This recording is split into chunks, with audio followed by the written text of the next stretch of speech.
Okay, shall we start again? So there was just a point we just touched on before we move forward, which was, you mentioned at the beginning that whole proverb that exists of it takes a village to raise a child. And when there's a really good book, I don't know if anybody's read it, it's called Toxic Childhood by Sue Palmer. I don't know if anybody's read that book. When anybody reads it, I always say that when people ask me, what's the best book to read? I say, read that one as the first one. Because it gives you a mindset shift. And that's an important aspect, that we want to start just reorienting ourselves and looking at things a bit more differently. But in there she explains a lot of points. But one of the things when you talk about it takes a village to raise a child. Historically, all of us are minorities here. Our parents or wherever they may come from, back home, quote unquote back home. Yeah. So when you look at back home settings, there was always what is referred to as a village.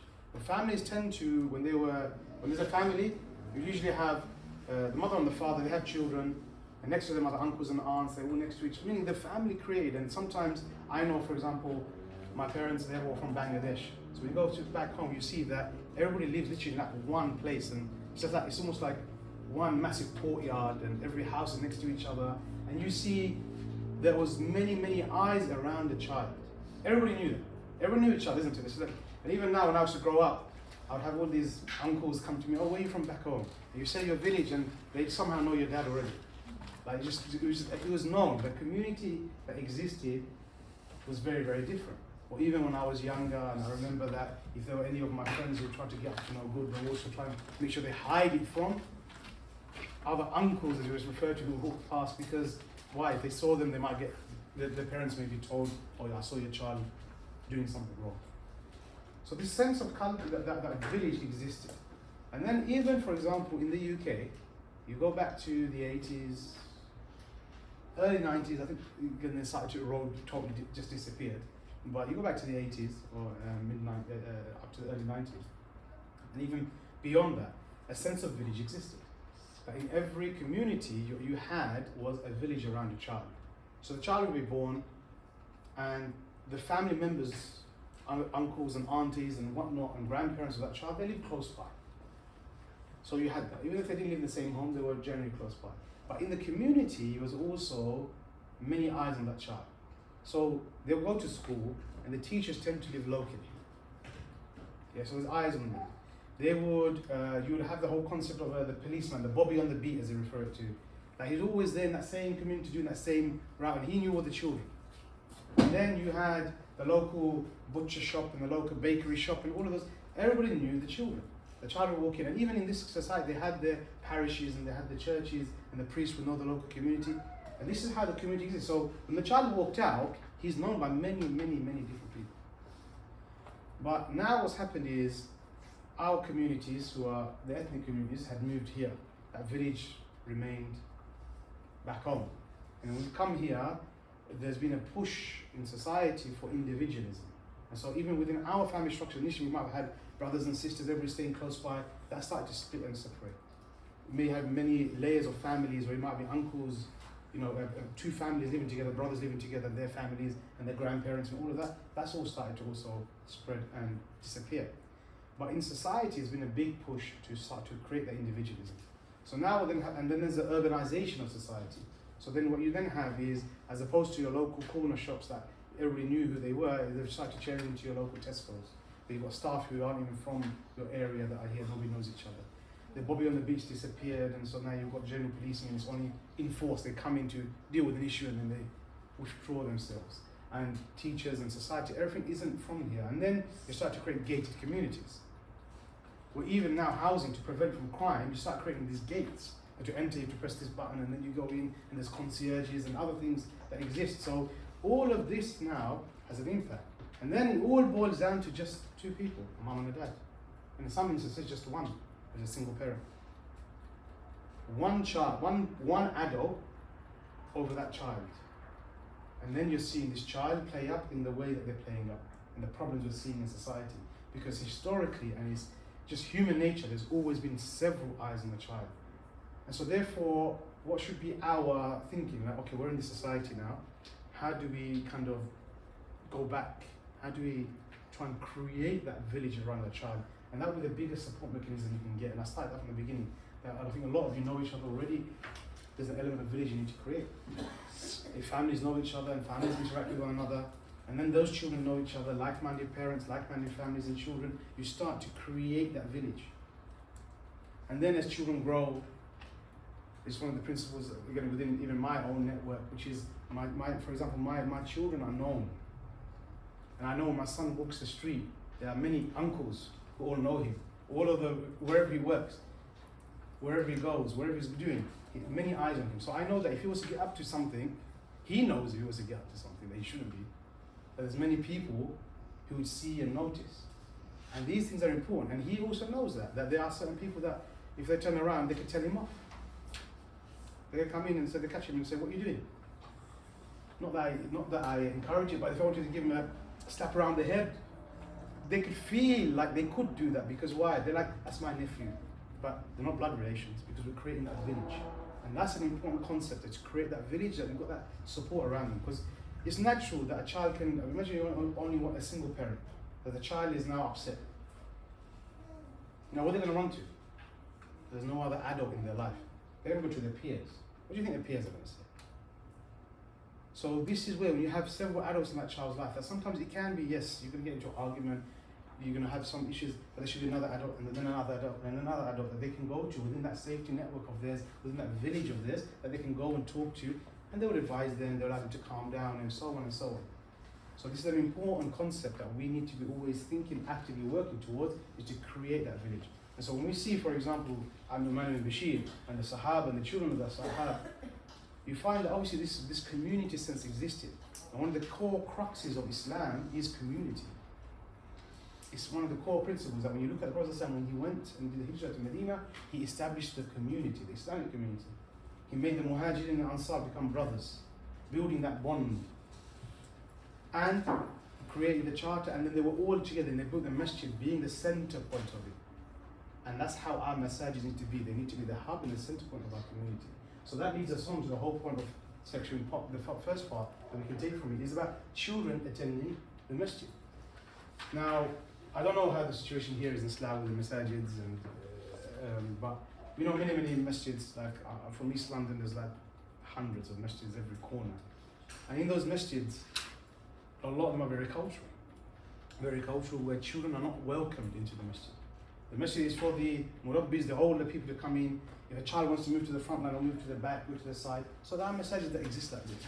Alhamdulillah, we are seeing a big change, a lot more better thinking in terms of the masjid, but how welcoming is the masjid to the children? So we need to look at creating our masjid and having that change and impact to be more accommodating for our children. And yeah, the page is there, attending the masjid. So when we look at attending the masjid, this hadith then comes to mind. So this hadith shows an example of how the Prophet ﷺ, how the prophetic masjid was. And this is an amazing thing. And I don't think we can see it anywhere in the masjid today. Where the Prophet ﷺ was mentioned, the narration of the hadith was saying that the Messenger of Allah ﷺ came out to us for one of the evening prayers. He was carrying Al-Hassan or Al-Hussein one day. The Messenger of Allah ﷺ came forward. He put the child down and said takbir and he started his salah. Then he prostrated. And during the prayer, his prostration lasted for a long time. My father said, I raised my head and saw the child on the back of the Messenger of Allah ﷺ, so I went back to my prostration. When the Messenger of Allah ﷺ finished the prayer, the people said to him, O Messenger of Allah, during your prayer you prostrated and it took a long time until we thought something had happened or that you were receiving revelation. And he said, nothing happened, but my son was riding on my back and I did not want to hurry him until he had had enough. And that gives you a mind shift that the Imam leading the Salah is delaying his Salah more for a child. Whereas sometimes we see the total opposite, that if a child did that, they would have been like scolded and shouted at and whatnot. But this gives you a mindset of how the masjid needs to be accommodating and how nurturing we need to be towards our children. And we foster and create an environment like this, that if the masjid doesn't have the the laughter of children, then it's a dead space. Because these musallis who are older will pass away, and then who will kick the masjid? Who will be there in the masjid? The masjid acted as a hub. The first thing the Prophet did was what? Built the masjid. The first thing, before anything else, they came and put the masjid together. And he was always a center part of the Muslim community. So when we talk about creating that village, we need to revolve around that masjid. And it needs to be that hub, a space that is welcoming and encouraging for children to be able to come to. Now there's benefits of, obviously, if you bring your children to the masjid, that when they come to the masjid, they'll be able to meet with your friends, other adults who are in the masjid. And this is an important part of it, because when we're talking about creating that village, how will your child be known to other people that you know? And how will your child know with other people that you know? Is by bringing them to the masjid and let them be known. And we're going to talk about that in a bit more detail. They will then have many eyes that watch over them. The imam will get to know them, and this is another way of connecting them. That if the local imam, the imam knows the child, and the child knows the imam. And you know, with children, when they're known by somebody who's seen as a person who's important, even by name, they feel like, wow. Like imagine somebody, I don't know, who's important to you. And a lot of the time it happens, I don't like using this term because I think it's rubbish. But no, like for example, a celebrity comes along and they know your name. Like, wow, that celebrity knows my name. Or this person of power and importance knows my name. And to a child, when adults know their name, they're like, wow, they feel like lightened up. Because, they know me. And then sometimes they go to a friend, oh yeah, I know this person, I know so-and-so, they know me. So even having that, and the imam getting to know them, means that that child, if they're having a bit of maybe a problem, an issue, they know, okay, we'll go to the imam, we can go and speak to them as well. And there's another person that's in that child's life. It helps to build the love of the masjid. If you want to build the love of salah, masjid. Masjid is very, very important. That when you take your children to the masjid, they will understand, they will start learning, they will see. And we've seen, I'm sure all of us have, that when we pray, sometimes our very little toddlers that might come along and they might start imitating the salah. I think nearly every household has experienced something like this. A child will come along and they might just put a cloth down of any sort, or they might find a rug and they just start imitating the action. So by being in the masjid, they will see the environment, they will see how the masjid is. And a lot of learning takes place through listening and observing. Now what happens is you also realize that the more you're in the masjid, the more you're around this environment, children will learn things. A lot of my children, for example, and even myself, there's a lot of Quran that we learn from just listening, not even reading. When I was younger, I would travel, when I'm traveling on the train, I always listen to Quran. And by the end of it, I memorize the juz. And that's me being much older. My children, same thing. When you just recite to them, even for example, when you put the children to bed and you recite maybe the Qul, Ayatul Kursi, Surah Al-Mulk, whatever it is, you see your children memorize it because they are absorbed. And this is an important aspect, that it helps to build the love of the masjid by them being there. And the key part of it is when your child is attending the masjid and they behave well, children react to rewards. They encourage you. So it could be that, on your way home, or you were very well behaved in the masjid, or you did something very nice, or whatever it may be, or you prayed salah very nicely.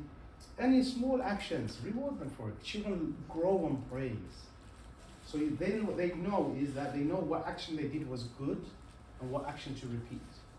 So reward them. Take them, maybe they buy them something, give them some sweet or something, whatever it may be. Like you give them something to say, okay, it's a means of encouragement for them and rewarding them. But the masjid is a very important space. And you will be the center of the community, and you'll be the place where you can now raise your children together. Now if you bring your child to the masjid, and then the next brother brings his child, and the next sister brings everybody brings their children, and the children get to know one another. And I think this is an important aspect, because for children, one of the biggest influence in their lives are their peers, and the people who they make friends with. Now sometimes it's difficult when we send our children to schools, because we have no choice in who they make friends with, because they're put into class A, and they sit next to this child, and they become friends. And that family could be somebody who doesn't have the same values as you want to raise your children. And you have very little say. They may pick up bad habits from that child. Maybe there's a way they talk, or language, or something along those lines. And that has its impact. One of the biggest things that we'll come on to later on when we talk about etiquettes and learning is that children are facing a lot of societal pressures. And you find it that because their friends are doing something, your child come on, can I do this? Or can I have this? Because why? All of the friends and the peers are putting that pressure to say, this is what I want. And so suddenly, what do you want this for? Well, why is this important? It's because of the friends. So if we can create that environment where if we have like-minded brothers and sisters who want to raise their children upon the same values, and then our children come together and we frequently bring them together, whether that's in the masjid is a very good point because there's salah 5 times a day. Obviously your children may not come to all of them, but your children are coming together, and then in social settings you bring them together. Then what does that mean? That means the children will start making those friends with like-minded other children who are growing up in the similar like-minded households. So then you start creating that village around the child, and those positive impacts that can have on one another is a key part of it. There is an obstacle though. I don't know the local masjids here. For example, there are some masjids that a lot of mothers say, but there's no facilities for sisters. So I don't know, is there the masjids here locally that facilitate for sisters? Yeah, so if that's the case, then inshallah you're fortunate, but then the difficulty you find is some masjids don't have any sisters facilities. And that is an obstacle to overcome. So the only way you can do that is being more engaged with the masjid to try and create some solutions. Or maybe if that masjid is too small, then you have to find and work solutions. That means we shouldn't be passive and just say, what can I do? I'm stuck in a situation. We work as those who are committed to our children, not just our children, because if we are just focused just only on our children, then it'll be very difficult to save them. Our deen is something of community. So we should also be thinking about our community, Muslim children overall, our Muslim neighbours. You know, obviously there's also a haqq that we have, that the general neighbours have upon us, even if they're non-Muslims. But primarily, if you have those concerns in your mind, then you will come together to work to create solutions. Because if you create a solution for the community, you create a benefit for you individually and for your own families and for your own children. So they're obstacles to overcome. In Islam, you mentioned that you do have kind of a community. How do you go about setting that up in the first place? Like, for example, some of us know each other. They might be very small, amount, like 5 families. How can you make that into a bigger group? So the aim doesn't always have to be to create a bigger group. You can just start, like I said, through a few people coming together and let things naturally also evolve. But for example, if you've got the parents in this room and you know each other, maybe and if you don't know each other, then this is a good setting already, a good opportunity to get to know one another. Because why? You're all here for the same purpose. You're all here with the same intention. So there's already something that was like-minded in all of you to be here today.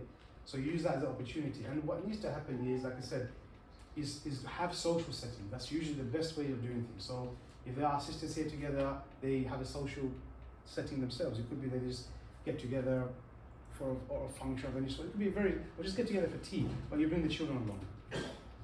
And similarly, with the brothers, get together, do an activity, you just even to go out for a meal. But first is yes, get on, become friends with one another, and then you bring the children into that sphere as well.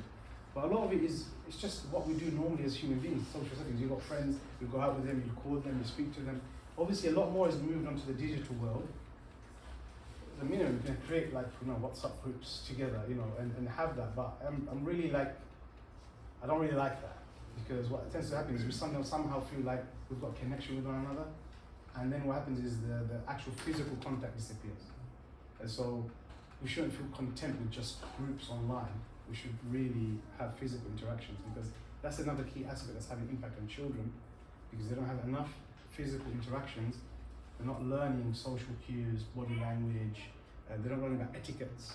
So then you find children coming along, and sometimes someone might turn around and say, well, these kids are savages, they're gone wild, because they've not had experiences to know about, okay, what is acceptable, what is not, all of those things. And that happens through having more and more interactions with one another. And this is the biggest problem we're having. And we're going to have a whole section, the longer section of this section, we'll talk about etiquettes of learning, which touches into technology, inshallah. So we'll have a whole discussion. If I could ask a question, maybe it's less for you and maybe more for the audience. Here in Slough, I assume most of us are here in Slough, what kind of obstacles do you feel are are in the way of attending the mosque more regularly, especially in the context that Ustad Noor is mentioning, along with your sons and your daughters?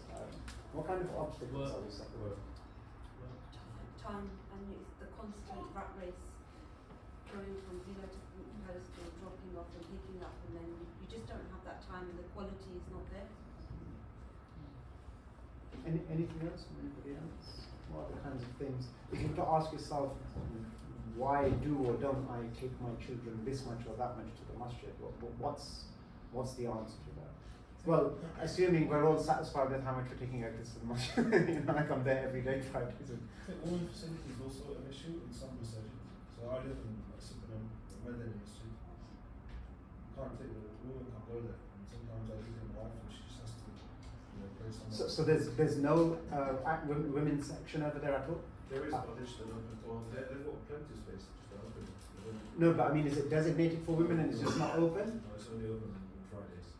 Okay, this is interesting. I was going to say, I think the previous Ramadan gone, in Slough, some of the mosques did no children under 7 for Taraweeh, and that's the perfect opportunity to take your child.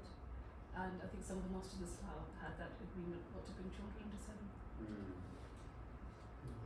I'm going to make a note of these because I have good connections with quite a number of the masjids and then I can lobby them. Inshallah. Anything else? My local masjid is very common eating children, but it's my children. I took my son to the masjid and he, in the middle of the prayer, was smoking stuff and might be praying.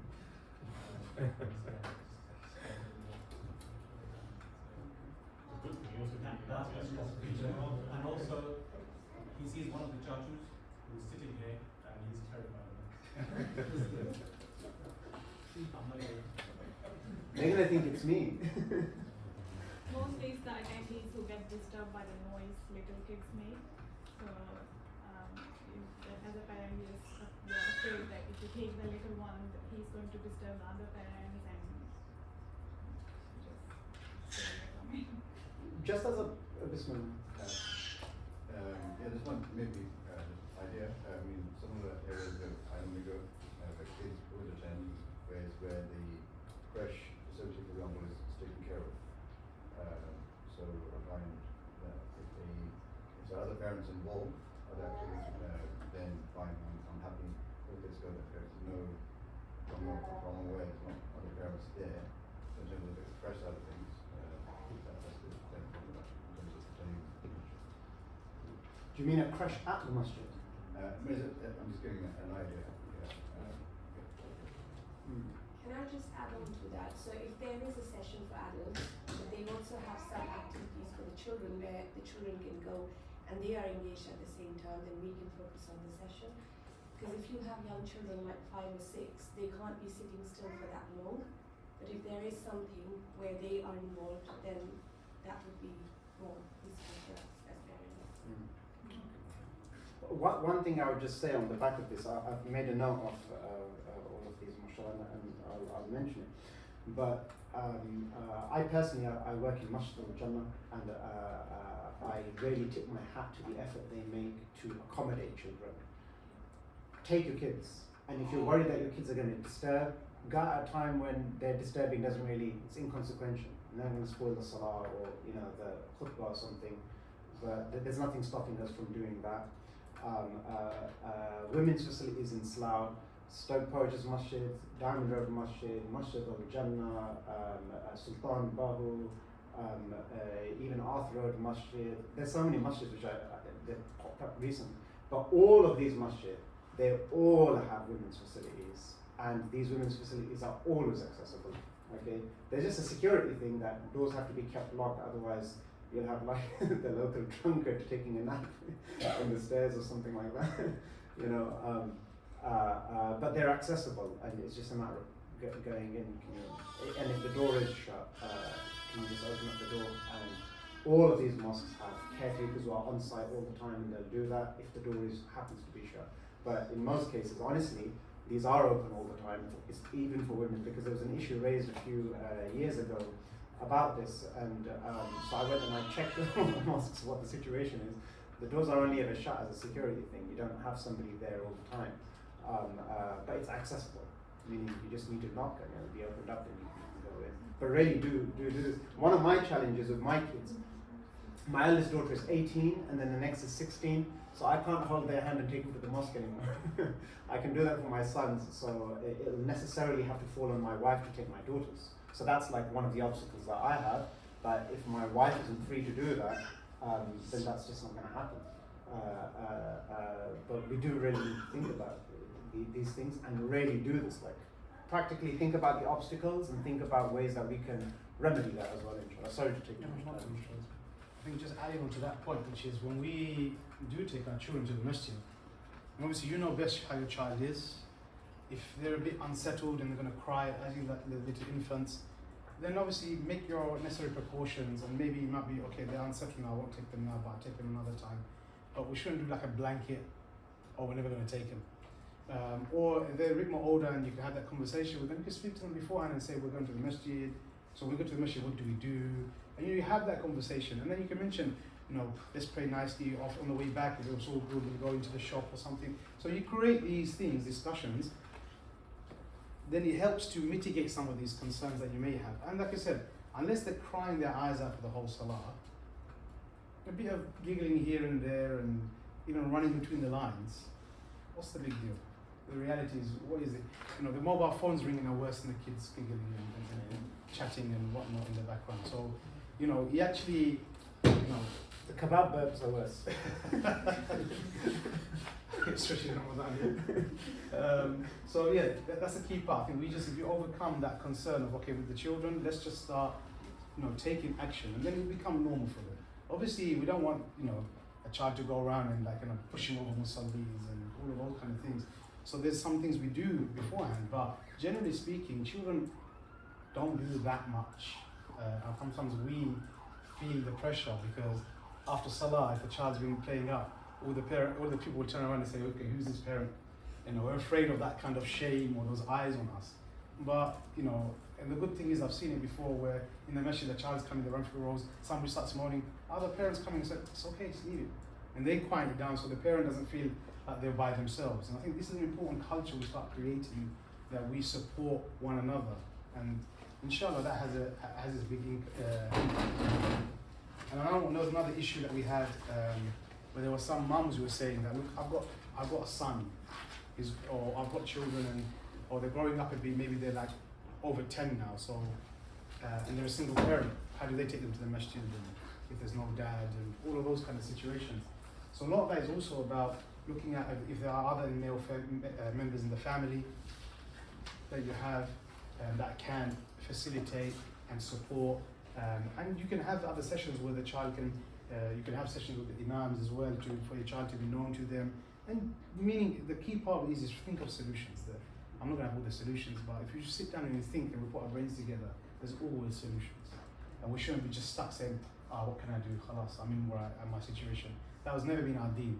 Our deen is always bringing about not accepting the current status quo we're in, rather looking at changing and improving it. So that was the first part, attending the masjid. And that links to the second part, which is about actually company of adults. And we just did touch upon that. When you go to the masjid, the children will be able to have engagement with other adults. Now, this is a really important aspect. For a child, it is so vital for them to have as many interactions as they can with adults. Because there's a direct link between the maturity and the development of a child and a child having interactions with adults. Now, there is studies that show, well, generally, you don't need a study, you can just look at it and observe it, that girls mature quicker than boys. We know this. Yeah, it's just like almost a rule. Yeah, girls generally mature quicker than boys. And one is to do with the bodily development. Yeah, so the girls, they tend to reach puberty quicker than boys, and so because of that, there's a natural maturity that comes about.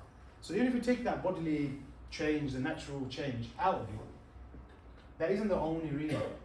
One of the key things we see with girls is that they tend to spend more time with their mothers and their aunts and in the company of other adults than boys generally do with their fathers and uncles and whatnot.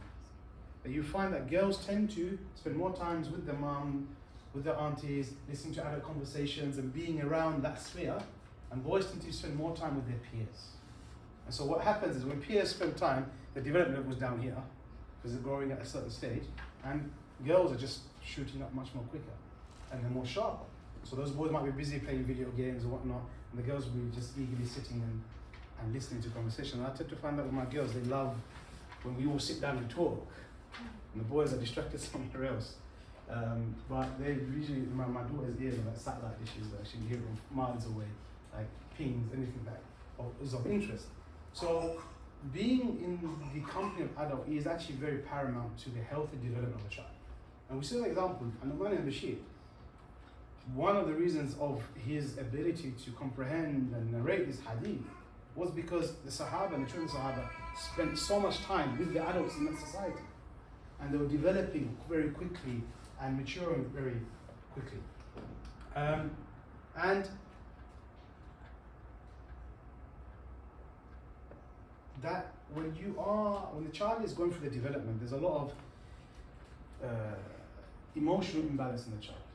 Yeah, so the easiest way to kind of, the brain is developing. Yeah, the brain is stage by stage developing. So the child can be quite erratic. So sometimes you have these emotional outbursts and those things. So when you have adults who have gone through this stage of puberty and development and everything else, usually they're stable. So those adults can provide that support and emotional stability to a child who's feeling a bit more imbalanced. And those things become important. And it's part of that, again, that emotional, mental well-being and that biological development of the child. And as I said, this is why we see the key aspect of it, that we need to start changing that. And it goes back to a few key points I already mentioned, which is about, again, the village, and they're all connected very much. So you can look at being in and around with other people is very important. So when we have family settings, it's important that sometimes what happens, we might sit as a family and the children go off and play. Yeah? And sometimes we might even usher them away to play. But it's fine to welcome it. Obviously, it's a private conversations of something of a certain nature, that's a different discussion. But generally just being together and talking, these things are good, and children having more and more time with them. And the more time the child spends, because we're going to go into it later on when we talk about some aspects of fathers. But studies do show about how just the presence of adults have a massive impact on a child. Just the presence. And has a massive impact on their IQ, even though you may not have a very high IQ. But these little impacts are very, very important that we need to take into consideration. So from the 4 sections, I've already done just basically, they're 2 very quick points because the next one's where the longer one comes in, inshallah. So then we move on to the third kind of benefit as we referred to, which was the etiquettes of learning. Now, we talked about the masjid before. And what happens is we bring our child to the masjid. We want our child to be quiet, so I can maybe listen to the class, the khutbah, whatever it may be. I want all of those things. I'm just there, the child. So what tends to be a go-to thing parents do to keep the child quiet? Inshallah, mobile phone, yeah? You put something on, it could be a game, it could be something to watch, and they do. Now, if I delve a bit more deeper, intention is good, isn't it? We want to listen to the class, we want to make sure my child isn't disturbing other people who are in the masjid, so we give them the phone. But have we thought about what that teaches our children? Like, what message and signal is it giving to our child? So sometimes we don't think like that. Good intentions are fine, but I'm delving in a bit more deeper. So when we give a device to our child, there's a subliminal kind of message or context that's coming in the mind. That we're teaching our child that whatever the imam, the sheikh, the ustad, whoever is delivering the session is talking about isn't important. Because if it was important, I wouldn't have given my phone and keep them distracted. Because if it's important, we would pay attention. Just like we tell our children, it's very important, listen to me, talk to you. You're getting their attention, isn't it? But if I'm now saying that and then you're somebody's giving a mobile phone to them, you're like, okay, that's not important. And we're giving them a message that whatever they're talking about isn't important. And then this starts to get ingrained in their mind.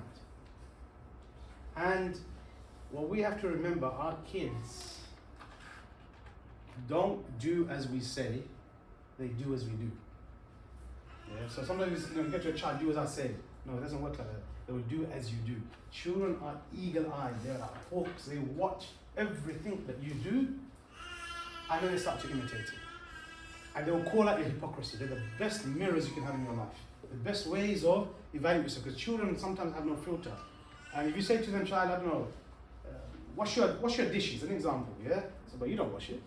You can't say to the dad, maybe the dad just leaves it in the sink, for example, but you don't do it. They'll just call it out. And many things like this, they will just call it out straight away. I don't know, don't watch TV, but you watch TV, or whatever it may be, these things, they'll call out anything. If now, for example, there was a parent just say he smoked, and you tell your children, when you grow up, make sure you don't smoke, what do you think the child's going to say? Why do you smoke, Tim? You know, these things happen, like children will see. So when, for example, we are also in our classes, I'm guilty of this, yeah, which is how often do we pick up our phone in the class?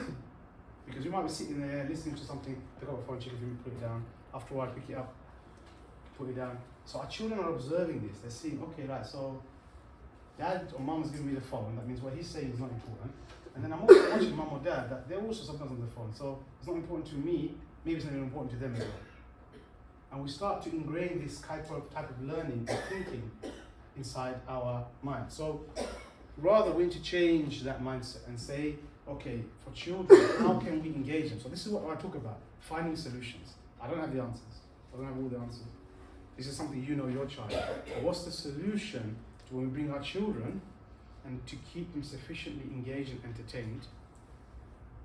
Or, meaning if they're very small, maybe they need certain things, babies need pacifiers, or they might need some toys to play, young toddlers obviously, but as those who understand and start to comprehend, how can we get them to stay engaged? If it is a long session, we've got to find those solutions. So maybe sometimes it is like the crash's ideas and other aspects, but we need to find those solutions. And a lot of them, as they start getting older, we need to get them to be able to say, sit down and listen attentively. If they're watching you and you're taking notes, give them a pen and paper and say, okay, take some notes. They might do, they might draw, but they start learning. There's a certain etiquette and a way that we should learn. And those things are very, very important. And what tends to happen, that's the reason why this whole section is actually about technology, when we talk about etiquettes of learning, is that we are creating or using these devices as a form of babysitting. Yeah, we need to do what we need to do, so we give them this and we'll babysit our child for a period of time. And what we're doing is we're giving them a lot of the time too much access, too early access or unfettered access to what's out there in the digital world, and this is having a massive impact on our children and the values that we're trying to impart on the children and what they're learning and how they're developing. So if we want to now look at technology and we delve into that a bit more, it's important that we start from the starting point, which is when technology was created, the ones who created it know best its usage, its impact, all of those things. Yeah? So when we look at, for example, those who create certain forms of technology, like Bill Gates, everyone knows Bill Gates, yeah? Founder of Microsoft. The device I'm using is a Microsoft device, Microsoft PowerPoint, and all of those things. So anyway, him. Now, in 2007, when he was interviewed, Bill Gates, he mentioned that he put a cap on the amount of screen time that his daughter was using. And that he also didn't let his children get a phone until the age of 14. Yeah? And in today's age, the average age of a child getting a smartphone is 10, and that age is getting lower and lower with more parents giving it at younger ages. So he's somebody who's in the tech world, he understands technology very well, but he was like, no, I'm limiting the access that my children have to technology because of its harms. Now if we move forward to Steve Jobs, who passed away, but he was the founder of Apple. Now in 2011, in an interview he gave with the New York Times, he said that we limit how much technology our kids use at home. And remember, Steve Jobs, the guy who made the iPad, yeah? And what does he say? He says, we actually don't allow the iPad for our children because we think it's too dangerous and effective. So he is the one who, or his company came up with the iPad. They have all the marketing gimmicks everywhere. They push it out and just say how amazing it is for education and for schools and for all of those things. And now all schools tend to have iPads, and some schools even give iPads to the children. He himself said, my children don't touch it. I created it so all of you guys can basically, and your children can suffer, but I'm going to protect my kids. Because I know, because I'm the one who created it, how bad it is. And we've all heard of Silicon Valley in the States. That's where all the tech companies are. You know, your Google, your Apple, Samsung, everybody's there in Silicon Valley. And so when you've got all the tech companies there, all the employees in those tech companies also live there. Now, there's a school there called the Waldorf School. And that's where usually all of those tech giants, company people who wear their children go to that school. It's the most sought after school in Silicon Valley. Now, tech, you're thinking, okay, people working in tech companies, they are raising their children. You're going to expect them that maybe they're starting from a young age, you're going to teach them coding and all these other aspects, so they're going to get a faster kickstart in life. But the interesting part in the Waldorf School is it's a very noticeably low tech school. In the school, it bans all electronic devices for under 11-year-olds. They don't, and you might think, okay, we've got a projector here, but you know, like the smart boards, you know, you can use and whatnot. You might think they're going to have smart boards and iPads and all the other aspects here, but guess what they got in the school? They got a chalkboard. They use the chalkboard in the school. And you might think they're going to have all the iPads and the pens and everything else. They use a number 2 pencil. Yeah, and instead of learning how to code and those things, what do they teach them? They teach them soft skills such as cooperation, respect. So just to think that those who are involved in the tech world know the technology better than any of us would. And they're creating it, but yet they are shielding their children and protecting their children from the harms, and we're just devouring everything they're throwing at us. And when we can understand that, that should hopefully be a mind shift, a mindset shift to think, okay, right, there's an innate problem with technology. Unfortunately, it does exist all around us. We can't avoid it. But how is it we can truly protect our children and not just become a consumer and take it all in? There's American research that also showed that 8th graders, so year 9, roughly about 9, age 13, 14, that the risk of depression in those children jumped 27% because they frequently use social media. And they also said that kids who use their phones for at least 3 hours a day or more are much more likely to be suicidal. And they found that the recent suicide rate has eclipsed the homicide rate, the murder rate, in the United States. And one of the driving forces of suicide is what? The smartphone, social media. And there's also studies that have shown that screen time creates short attention span. So a study by psychologists at Iowa State University found that kids who exceeded the recommended 2 hours a day of screen time were 1.5 to 2 times more likely to have attention problems in the classroom. There's so many studies, and with the whole studies about technology and screen time, it's always evolving, because why? A whole generation hasn't gone through the full screen time yet, and we'll probably see the real effects of it when our kids are older than us, and they're going to have their, we're talking about a whole generation has to go through to get that understanding. But this is an important point, and this is why it's just important to soak it in and understand. When we can understand this, then the rest becomes a bit more clearer for us. Because then the question is going to be, okay, what do I do? How do I protect my children? And what you're going to find is, I know some of the parents, I think there were some questions that were sent before you came to the session of what are your problems, what you're trying to get outcomes for. I did see a common theme in some of them. Some of them were regarding behavior, some of them were regarding these aspects, discipline and whatnot. Now, I'm telling you, one of the biggest issues we're having in society is technology. I've dealt with numerous parents. I've had endless parents I've done sessions with, crying on the phone, and I'm telling you, the most common denominator across all of them was the technology smartphones. The common denominator. And this is the biggest problem we're facing. So therefore, we need to now know how do we navigate the waters with this technology, because generally you'll find that most children, the behavior is flipped upside down because of because of the way they are interacting and the usage they have for tech.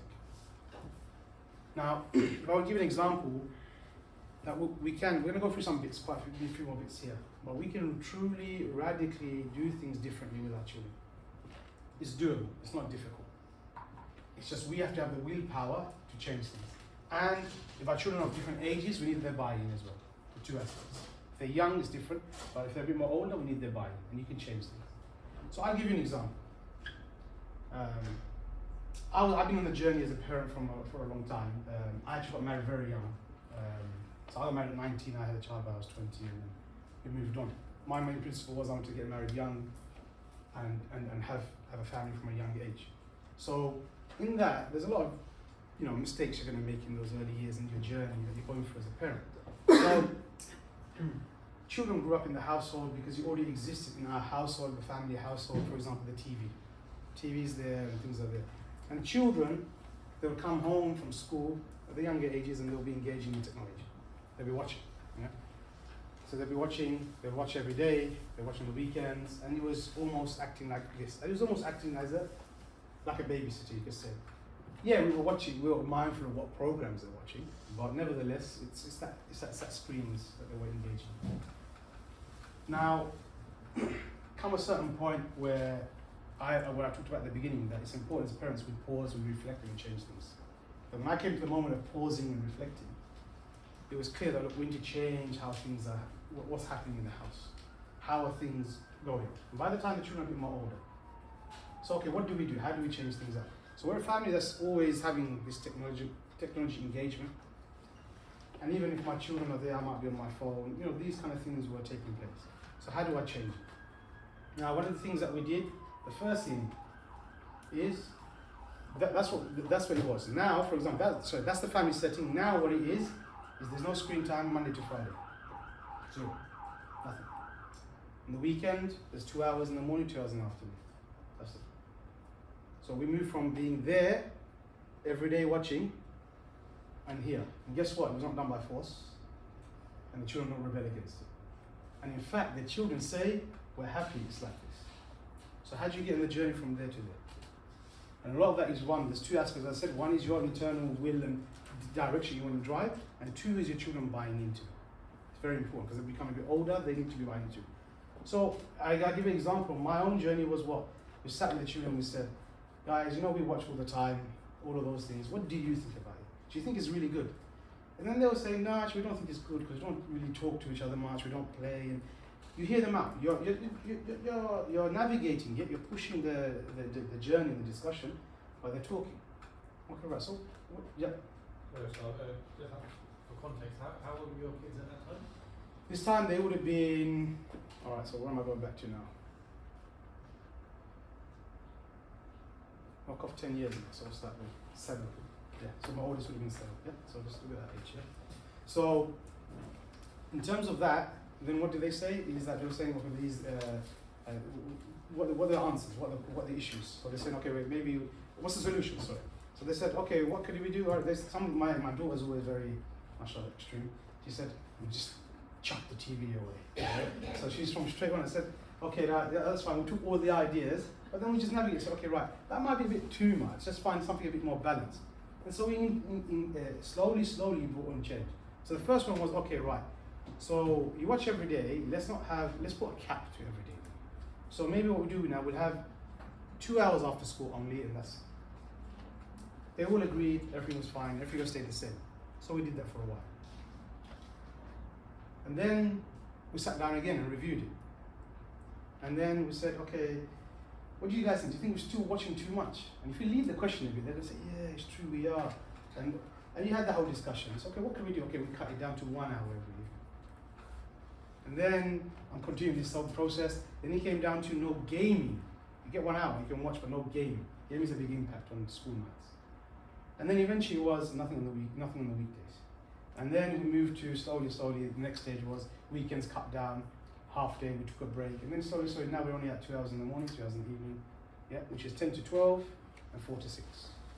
Why 6? Because on the weekends they go to bed a bit more later, but there's at least 2 hours before bedtime that there's no screen, that they've had no blue light interaction. And my children in that whole process are more than happy. My daughters always turn around and say, they know their friends are always engaging in technology and watching and stuff like that. Because I'm happy we don't do that because life's so boring. We just sit and watch all day. So there's a journey. Sorry. So I was going to ask, what about if one of the main reasons that the children get so much screen time is to give the parents some peace, and actually because that's the forefront of the reason, the parent, mum or dad, need a break, or they both need a break at the same time. The only thing they could fathom to do to get some good quality rest is to give them a TV or We'll come to an that. hour. We'll come to that point, inshallah. Yeah. So as we go through it, once we finish this section, we'll get a lot of those clarities. Sorry, Khizan, and Yusuf.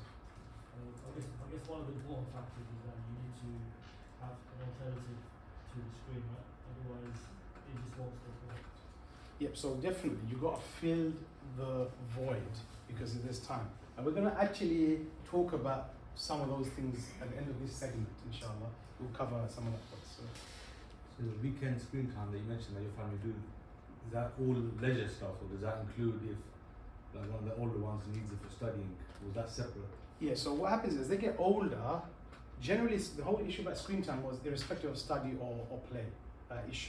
There's some of the researchers talking about screen time full stop. The reality is a lot of study is on screens. It's going to be very difficult to basically adjust. So you have to play it by ear. What changed the landscape totally was COVID. When COVID came in, everything became screens and learning became screens. So we just literally ramped it up. Whereas before you would have said keep the iPad away, now you kind of need the iPad. So as I said, in your homes, assess the situation. I will never give a hard and fast rule on how you do it, but yeah, so when it comes to studying, you've got to say, okay, right, the study is needed, but try not to have it where it becomes a whole day they're on the screen because that's not good for them. So they need to break it up. That might mean, okay, let's reduce the screen time for play to an hour now, not 2 hours in the morning. And then you can have a break and have another hour study and like that. So adapt it and see how you do it. But yes, the harms of screen is screen. There's one about the screens, irrespective of what they're learning. And then the next part of it is also about the learning, what are they consuming from the screens is an important aspect. So we're going to talk about some of the things we feel in, but I'll give you an example. One of the biggest things that I did is building your own library at home. There's a couple of things, libraries are really important. For me as an individual, I was somebody, when I grew up, I didn't really like reading much, but I like buying books. I go to the bookstore, oh, that looks like a nice book, and I have it on my shelf. I had a collection of books, but reading was never much that was there for me. So what happens is when you, and we're going to talk about it in the last section, it talks about our own selves, is when you start, for example, reading, your children will imitate and they will follow you. Well, I've got a library at home, I've got about 500 books or more. Yeah, different types of books, fiction, non-fiction, books for young people, old Islamic books, not Islamic books, everything. Because reading is really, really important. And when you start reading, everybody reads. And we all sit down, we all read, everybody picks up a book. And when I did that, when my youngest was really young, he would see everybody does this thing where they get a book. So he'd then find a book and he'd open it up and he'd flip the pages and he'd go blah, blah, blah, blah. He would just do that. Because he's seeing that this is something you're meant to do. So we all do it. So you develop the courage and love of reading. And when you read, again, there's this whole thing about reading. Reading is really important when losing that whole, and that's why even when it comes to studying, the age-old thing of getting a book from the library and actually reading through and doing your studies, now it's all online, isn't it? So developing the reading habits are very, very important.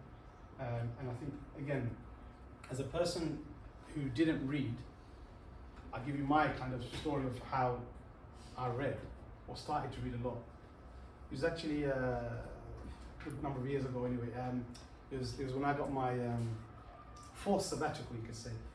So I was diagnosed with cancer, so I had cancer, so I left all of my job, I left all work, went through surgery, chemotherapy. So this is the whole period of my life that I had some time out from. And that was a good time just to reflect for myself. And sometimes in life, you don't have an opportunity to pause. That's why I said it's really important. Let's not make something really drastic come into our life to make us pause. But pausing and reflecting is really important. But that was a good moment for me because one of the things I wanted to do was, one of the things that was on my mind, I want to read, I want to get into the habit. How do you create a habit? And we're going to talk about habits later as well, but how do we create a habit? And one of them was, okay, I just need to start reading. So one of the key things I love dystopian novels because I feel that there's a lot of learning to take from today's society, how it is very authoritarian, Big Brother, And the term that used to be used a lot when I saw we got these news articles, they always talk about the Orwellian state. Yeah, and they make reference to 1980. Yeah, 1984. Yeah, confused me for a second. Yeah, so I talk about 1984, the book. So that was the first one I actually picked up.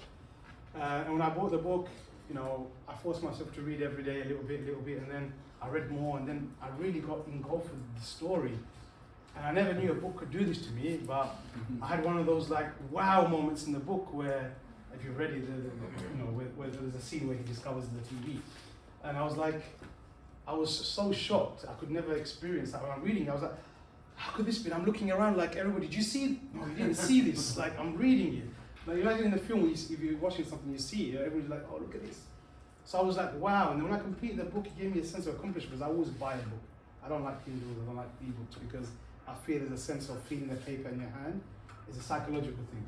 And you have the books, and then now I start annotating the books, and I write in all of my books, and I tab them up, and oh, that's a very good quote.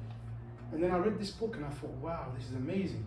Then I read the next book, and then I read the next book.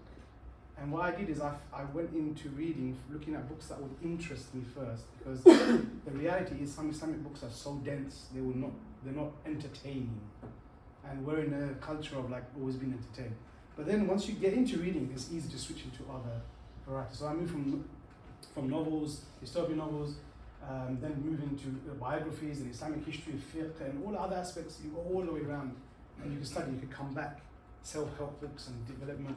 So when you start creating a variety of the books, and it actually was a goal because I read there was another post by a brother who said that he's aiming to read 100 books in a year. So I was like, wow, that's amazing. And then I was like, okay, let me have a target. I want to read 50 books in a year, which is about a book a week after 2 weeks. So then I set on that journey to do that. Alhamdulillah, you know, the more I read, I thought, wow, man, there's too many books in the world to read, not enough time. I've lost all these years of reading. But the key part of it is if we can build the habits within ourselves, it has a massive impact on our children. Our children, they love reading. They like become the same as me. Now they just want to buy books because I like buying books. I don't like taking them from the library. That's my personal thing. But what happens? I ain't got space. I'm like, where am I shoving them? The books are here and they're there everywhere. But books are really good. And one of the kids always love. They're like, we go to any shop. They're like, okay, they go and see the new books. Oh, I want to read this book. I want to read that book. And they develop that. And the children have that, and that helps in part of their own literacy, their own development, their own thinking and creativity. And it is a very good time filler. If that's what you're looking for, like, there's no screens, what the kids going to do, one aspect is that, inshallah. Anyway, now before we really delve deep into it, we'll take another short break, inshallah. Now we're going to go, because this section is a really long section, inshallah. We'll talk a bit more. Inshallah, the break is going to be 20 minutes. There's some food and snacks at the back, inshallah. Please help yourself. But when the break time is over, really, I'm going to have to ask everybody to get back to their chairs, inshallah. Okay, so Jazakallah khair. Feel free to have the food at the back. That's the last bit. Yes, fine, we want food, because this was the second. You want some, you got some sandwiches, some wraps, Sorry. So the next section you've got technology and learning. Is that yet to finish?